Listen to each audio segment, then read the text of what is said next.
Little problem here with the camera. Uno momento, por favors. Not to worry.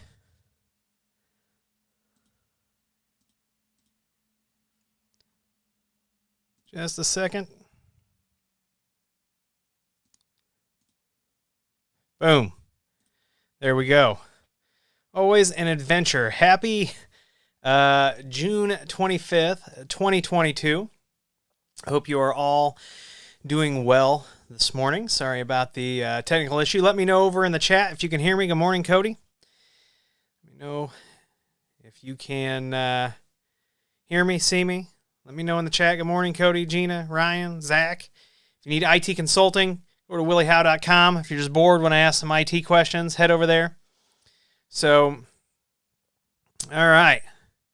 We've got a little bit of time, and we're going to pack a bunch of stuff into this 30 minutes. So we have got to get the show moving here. Morning, DJ Ware, TN Bighorn. All right, as you noticed in the title, I've had this question come up a lot over the last 2 weeks. Morning, Scott. This question has come up because companies like AT&T, it's no secret that AT&T is moving away from copper lines. They're basically done. They are fiber and software as a service and all these other services. And good morning, Roger. AT&T is coming in and they are offering what they call penetration tests. And it seems to be pretty inexpensive, right? So my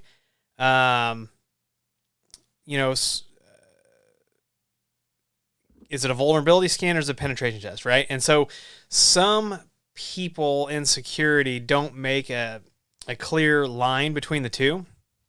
However, there is a very clear line between the two, between what a penetration test is and what a vulnerability scan is. Two somewhat similar because they're both going to find possible issues, security issues, but for the large part, vulnerability scans are automated, right? So it's a piece of software like Nessus or Qualys or something like that, and it's run, and then there's a report that comes back, and then we look at the report. So it's looking for known vulnerabilities in the software that you're running, in the infrastructure that you're running. So that vulnerability scan is going to come back with a report, and based on that, we're going to do patching, we're going to do all kinds of things. And there's all kinds of processes that go along with that. Now, penetration test could involve a vulnerability scan, but a penetration test is going to have a human being steering the ship, looking for these soft places, looking to exploit the software. Now, there are some vulnerability scanners that can do exploitations, but as far as a penetration test go, 99% of the time, in my opinion, you need to have a human who is looking at the softnesses, the weaknesses, the vulnerabilities, and then trying to take advantage of those. So I just kind of wanted to talk about that a little bit, see what everybody's experience with that is.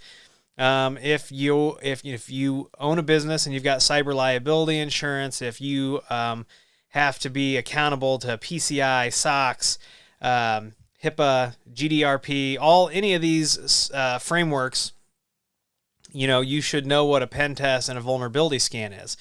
So those of you out there listening, do you pay for vulnerability and penetration testing? Do you even go as far in your pen test to do red teaming?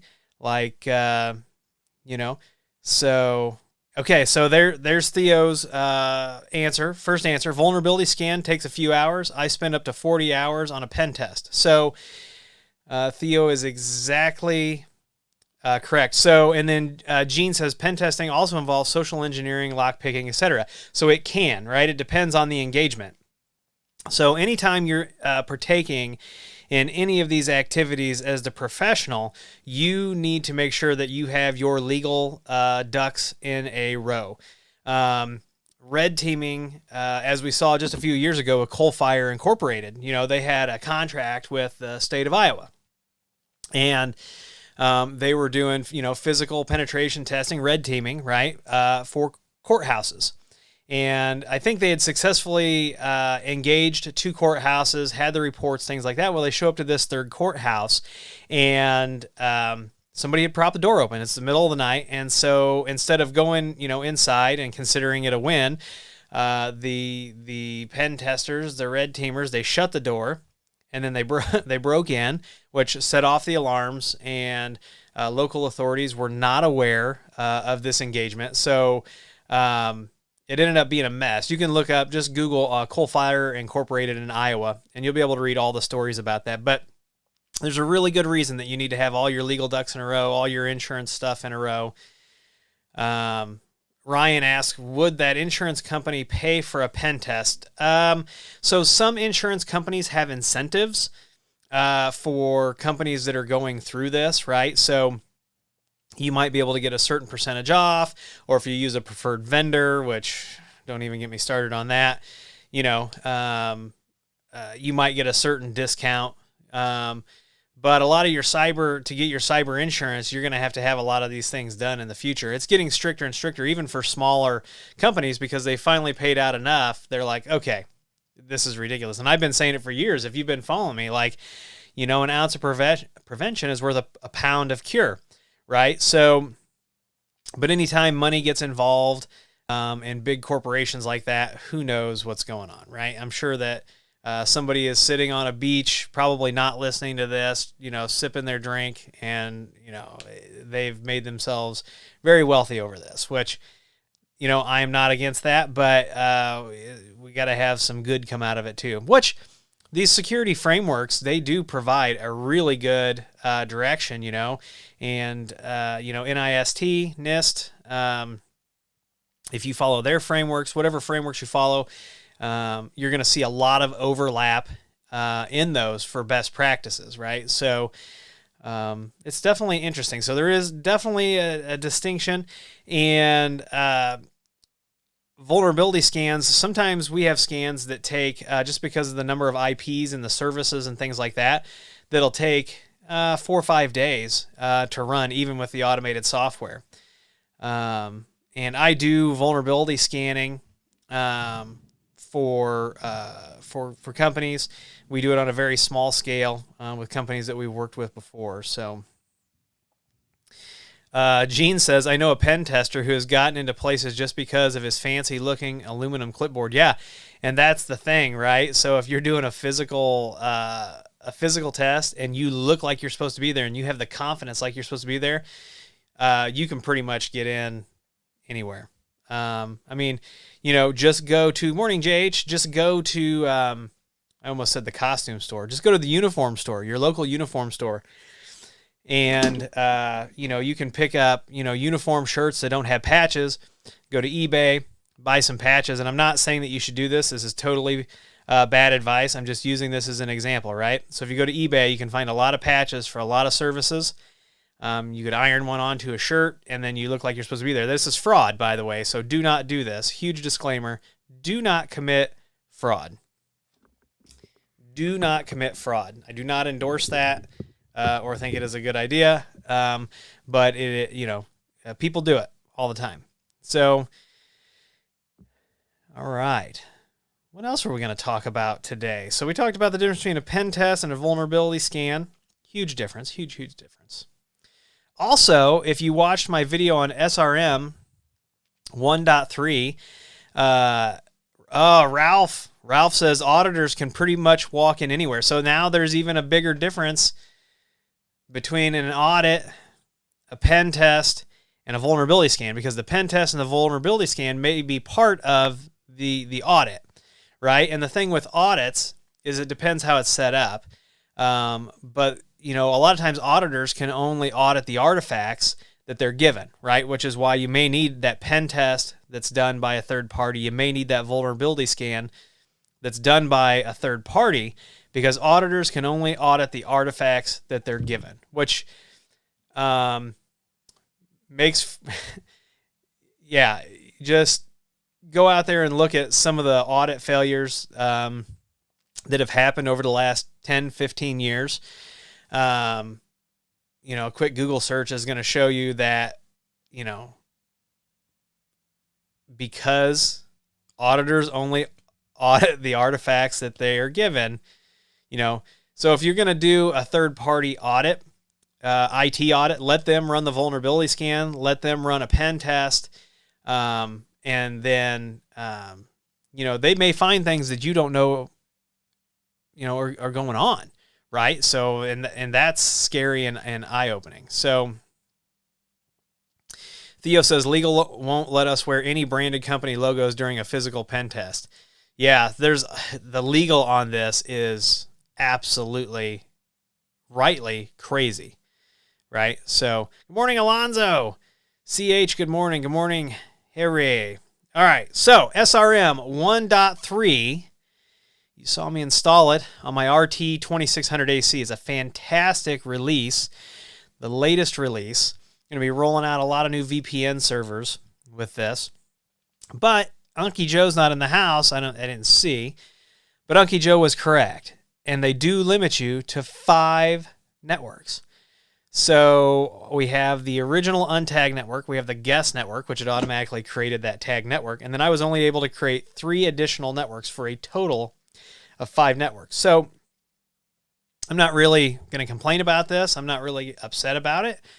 But now you know that this router definitely has some clearly defined limits. And it absolutely should, because it's just like surveillance station with Synology, right? They understand how many devices, based on the hardware that their NVR can, not responsibly, but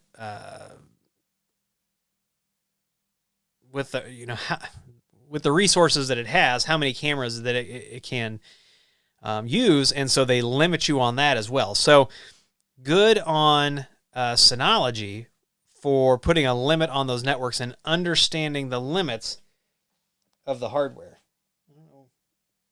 Oh yeah, it's down here.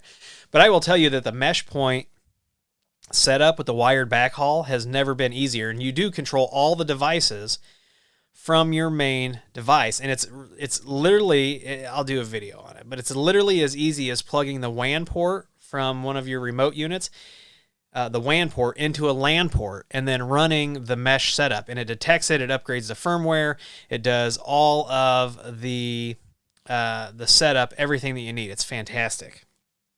So if you have Synology routers, check out SRM 1.3.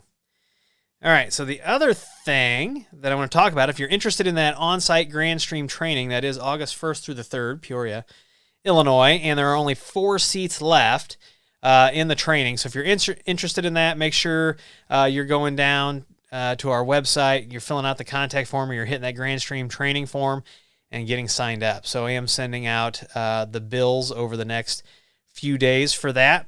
Like I said, only 4 seats left. But since we're on this security kick and we're talking about all kinds of things, multi-factor authentication, if you're not using it, you should be. If you can, if you're not, why not? So over to the comments real quick before we talk about MFAing our Grand Stream PBX unit. Let's see here. Ryan Sharp, anything interesting going on for you this weekend? Watching the rain, storming out there. I can hear it. And so we'll see. I think it's supposed to storm pretty good.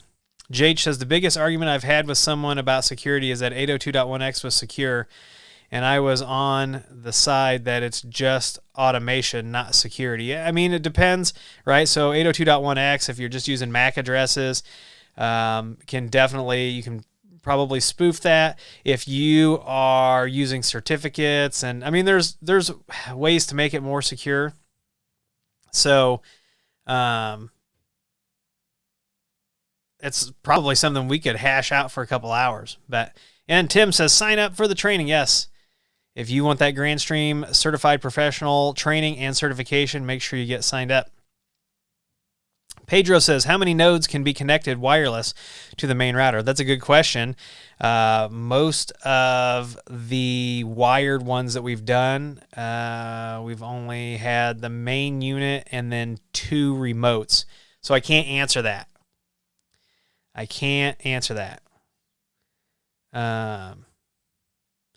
Let's see. Theo says, imagine if someone was running around portraying themselves as an employee of your company breaking into places. Yeah. In fact, there have been security testers. There have been security testers that have quit doing red teaming because of their empathy for end users. So it does wear on people, you know. Tom says, what is everyone using for 2FA for domain Windows PCs? So, Tom, are you talking about for administrative access, or are you talking about for end users? So, you can actually do this either way. I'm going to do a video on this, but using YubiKeys for Active Directory authentication. So there's all kinds of articles out there. Nothing super duper concise, so I thought I'd do a video. It's on my list. It'll be some point 2022. Can't promise you when that video is going to get done, but you can use YubiKeys. You could sign up for Duo. If it's a small office, you can get that 10 users. So JH says, have you ran into an issue with only 4 ports are allowed to go into the group? Which hardware is that with? JH. Yeah, Sean says we used YubiKey for domain-based systems. Yeah, Tom, you can use YubiKey. And there is Joe with Cajoling Tech. I miss you, buddy. Joe, we've got to figure out when I'm going to fly to Connecticut with my wife and buy you guys your steak dinner.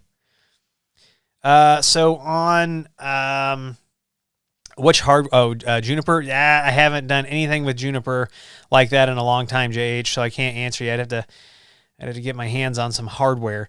But I can tell you with some of the other stuff, but probably a little boring for you. But anyway, let's talk about MFAing all the things. So if you are running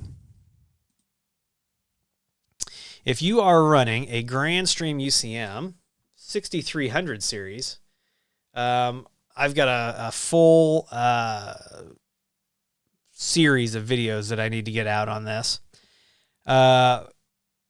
Just know that I had been calling for MFA because people want to expose the interfaces, the web interface, and rightfully so, especially with GrandStream Wave.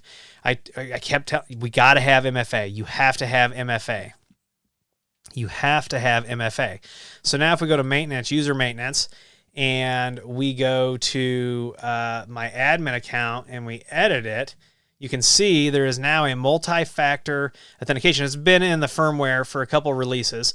And we can enable this, and we can do a virtual MFA device, or we can do a hardware MFA device. So this is all based on TOTP standards, which in my opinion, everything that does MFA should support TOTP. And I think for the most part, most things do. But if you use a standard like TOTP, it doesn't lock you into like a proprietary MFA setup, which I definitely don't want to be stuck in a proprietary MFA setup. But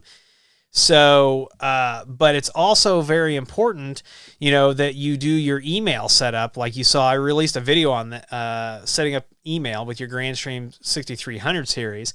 And that's the precursor to setting up MFA, because if you lose your MFA, device, you need to be able to, get logged in, right? You don't want to be stuck out in the cold, but, GrandStream did implement this. So GrandStream definitely listening. And so we could do a next here. You could scan the QR code. Go for it, because I'm not enabling that. So people are going to freak out because I just showed that on the screen, I'm sure. But then you get your codes. You can turn on authentication. You can manually enter the key. As far as I know, GrandStream does not have their own MFA app, but they could. So I'm going to have to go back and check that out. But the GrandStream UCM series of PBXs, you can't even really just call them a PBX anymore, because they are so much more than a PBX, right? We've got IP cameras. They actually, some of them, Tony did a video over at QuickTech about adding IP cameras to be able to call the cameras, and you can absolutely do that.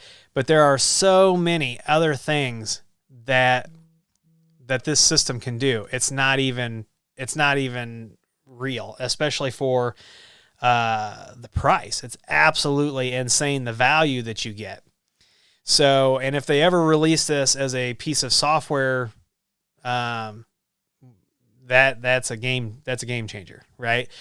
And right now they don't do it because they don't want to hurt their business relationships with their partners. If Grandstream released this 6300 or the UCM software for free, free PBX wouldn't stand a chance. I mean, you can just look at this and see aesthetically how much more sense this makes. So I know a guy who is a Cisco phone administrator, and I dumped him into a UCM, and he came back and he's like, I can't even believe how easy Grandstream makes.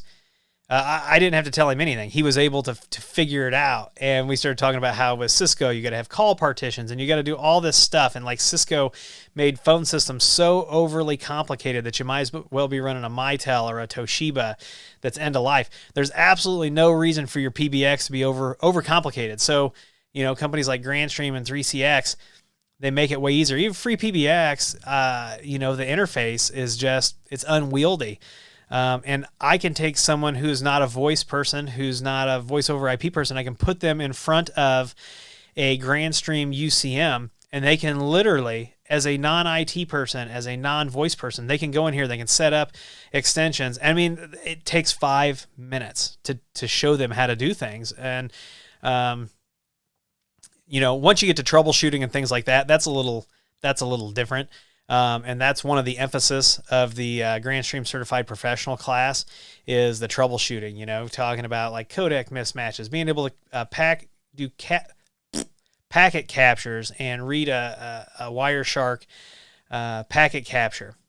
So, and, you know, we've got so many tips and tricks with these because we've got so many of these out there, and we've seen such a wide array of things that can go wrong with the different SIP providers that James and I just have like this huge list of things that, you know, if we hear a certain symptom, right, we may not even need to do the troubleshooting. We go, okay, we've seen this. This is what it is. Okay. Like, you know, some people wouldn't think that having the wrong caller ID on a SIP trunk would cause you not to be able to do outbound calls. But it, you know, if you can receive calls, but you can't send calls, you could have a caller ID problem. So, you know, that's like, we've got just this whole list of things we built to do the troubleshooting with. I'm trying to think what else. This thing is, I've got to get my my UCM 6300s, which I have over here. I got to get them updated and do some videos. There's just so much to it now that it's unbelievable that you can pick up this PBX that you own, no monthly reoccurring fees, for such an inexpensive price. Even if you just want to learn the basics of voice, you could pick one of these up for your lab. You know, so let's go over to the comments real quick. Ryan says, would a real black hat not try and portray themselves as an employee? I feel like a proper test would need to incorporate that. Well, Ryan, the thing is about black hats is they're not scared of the law, right? They're a criminal. And criminals don't really care about the laws, do they? So that's different than when you are a professional in a profession that has, you know, code of ethics and things like that, right? So like I'm going to be sitting for my CISSP in the not distant future. I'm wrapping up the official courseware training over the next couple days, and there's a code of ethics you have to follow, right? So if you enjoy being a professional, enjoy that side of it, then yeah, you are bound by certain things. So JH says, I like Authenticator app for MFA. Yeah, so I use Authy. But I also use the Synology. So Synology does have an app. It's great. Check it out. Ubiquity's got an Authenticator app. Check that out. Theo says, Ryan Sharp, if I portrayed myself as a UPS employee to gain access to one of their customers, UPS would be rightfully upset and possibly take legal action. 100%. 100%. Except there are pen test companies, Theo, and a friend of mine just engaged with them. They actually own FedEx trucks and UPS trucks, so yeah, they're a totally different kind of organization. Good morning, Mr. Ramirez. Ralph says MFA can get to be a PITA with multiple users.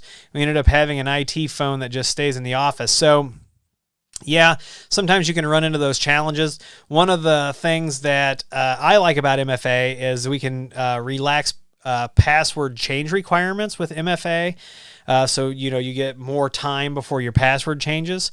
And the other thing is if you own a trusted machine, right, you can check that box that says, remember this device, and then you don't have to re-authenticate MFA on that device. So it watches, if you clear your cookies and stuff like that, you've got to re-authenticate. But it definitely keeps an eagle eye out for somebody trying to log in from another machine. And Ryan says, I was thinking of a corporate environment. I see that now. Yeah. Sean says that looks like a cockpit-based interface. I'm not sure they came up with this interface. They've had this for a few years. The first UCM back in the 6100 series when we got into it, the interface was not as good as it is now. So they have worked very, very, very hard on the interface. Mr. Lemira says, I'm going to start filming and setting up my unit in 20 minutes. All right, fantastic. Tom says, will this work on the 6200 if you remember the GrandStream hack issue last year?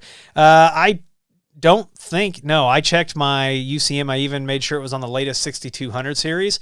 This is with the 6300 series. The 6300 series has a little bit more hardware behind it than that 6200 series. So, no, I did definitely check my 6200 series, and it is not there. So, also, if you are doing your GrandStream certified specialist training, and then you're going to come to the GrandStream certified professional training, which looks like we're going to schedule one in Texas in Q4.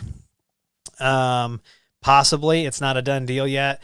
But the training does involve the 6300 series. So Jason says, damn, signed into the wrong account. Willie, should I update mine first before setting it up? Yeah.